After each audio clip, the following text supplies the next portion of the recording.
Hello friends, હું જ્યોતિ ગજ્જર સુરતથી. આજે હું તમારી સાથે સુરતમાં વરાછા રોડના મોસ્ટ પોપ્યુલર સ્ટ્રીટ ફૂડની રેસીપી શેર કરું છું. વરાછા રોડ પર વૈશાલી સિનેમા નજીક ફેમસ થયેલા આ મસાલા પાઉં, જેને ખાખી પાઉં પણ કહેવાય, એ ખાવામાં બહુ જ ટેસ્ટી લાગે અને ઘરમાં હોય એ જ સામાન વાપરીને ઝટપટ ઓછી મહેનતે ઓછા ટાઈમમાં બનાવી શકાય. તો ચાલો આજની આ મજેદાર રેસીપી શરૂ કરીએ.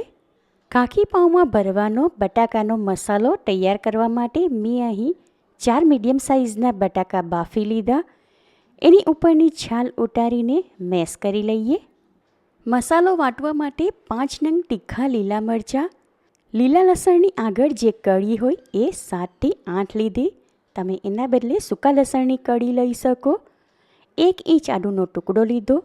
આ બધું નાની ટુકડીમાં કાપી લઈએ. હવે એક નાનું મિક્સર જાર લીધું. એમાં કાપેલા લીલા મસાલા લઉં છું. સ્વાદ પ્રમાણે એમાં અડધી ટીસ્પૂન મીઠું ઉમેરીને જારનું ઢાંકણ બંધ કરી મસાલા વાટી લઈએ.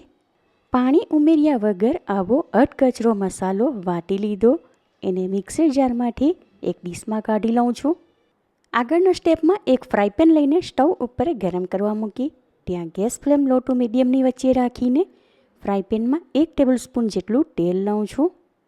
તેલ ગરમ થાય ત્યાર પછી એમાં અડધી ટીસ્પૂન જીરું અને 1/2 ટીસ્પૂન હિંગ ઉમેરીને મિક્સ કરી લઈએ.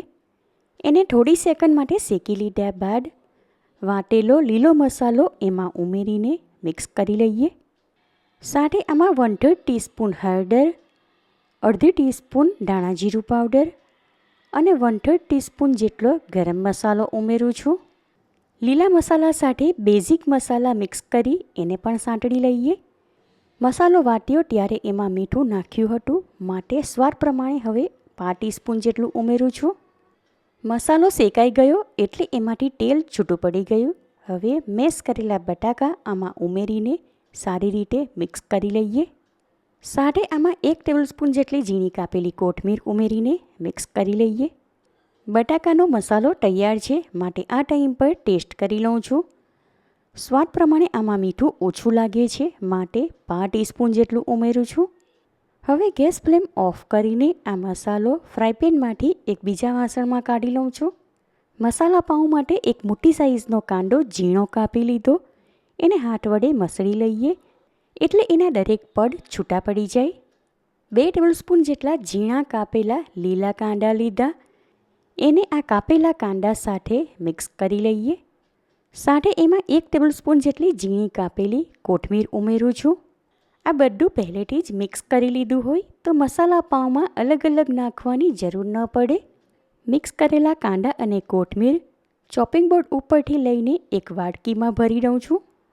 ખાખી પાઉં માટે 3 અલગ અલગ ચટણીની જરૂર પડે. એમાં સૂકા લસણની લાલ ચટણી, કોથમીર મરચાંની ફુદીનાવાળી લીલી ચટણી અને ખજૂરની ગોળ આંબલીવાળી ખાટી મીઠી ચટણી. આ દરેક ચટણી કેવી રીતે બનાવવી એની રેસીપી ચેનલ પર અપલોડ કરી છે. તેમ છતાં તમને એની રેસીપી જોઈતી હોય તો મને કમેન્ટ કરીને જણાવજો, હું ફરીથી અપલોડ કરી દઈશ. ઝીણા કાપેલા કાંદા અને કોથમીર ખાખી પાઉંમાં ઉપરથી સેવના બદલે દાળ મોઠ નાખવામાં આવે, એના માટે મેં અહીં 1 કપ જેટલા લીધા. મેં અહીં માર્કેટમાં રેડીમેડ દાળમોઠ મળે એ લીધા. ખાખી પાઉં તૈયાર કરવા માટે આવા લાંબી સાઇઝના પાઉંભાજીના પાઉં વપરાય. આ દરેક પાઉં છૂટા પાડી હમણાં કેસરોલમાં રાખું છું એટલે સુકાઈ ન જાય. એમાંથી 2 પાઉં ખાખી પાઉં બનાવવા માટે ચોપિંગ બોર્ડ ઉપર લઈશું.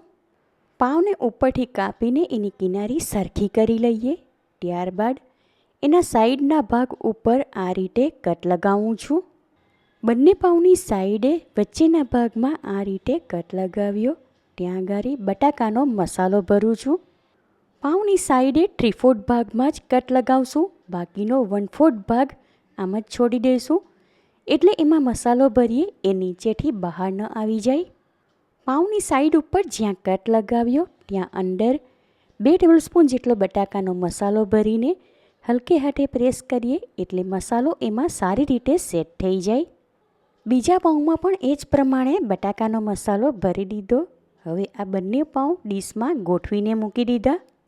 બંને પાઉંમાં એક પછી એક ટેસ્ટ પ્રમાણે કોથમીરની લીલી ચટણી, લસણની લાલ ચટણી અને ખજૂરની મીઠી ચટણી નાખું છું. કોથમીરની લીલી ચટણી અને લસણની લાલ ચટણી થોડી સ્પાઇસી છે, માટે એ પ્રમાણે નાખી.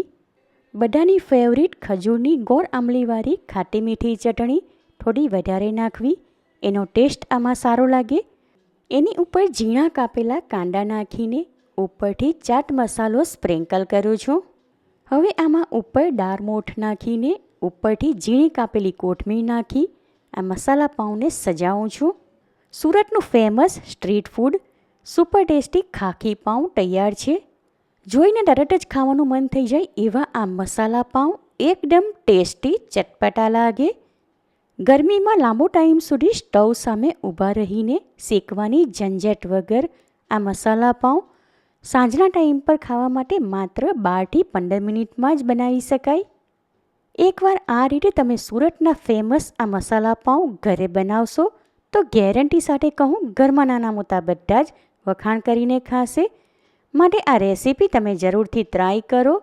તમે મારી રેસીપી ક્યાંથી જુઓ છો અને કેવી લાગી એ કમેન્ટ કરીને જણાવો. રેસીપી પસંદ આવી હોય તો વિડીયોને લાઇક કરીને વધારેમાં વધારે શેર કરો. ચેનલ પર નવા હો તો સબસ્ક્રાઈબ કરીને બાજુમાં આપેલા બેલ આઇકન પર ક્લિક કરો, એટલે આવનાર દરેક નવી રેસીપીઓની જાણકારી તમને મળતી રહે. ફરી મળીશું એક નવી રેસીપી સાથે. Eat healthy and stay healthy.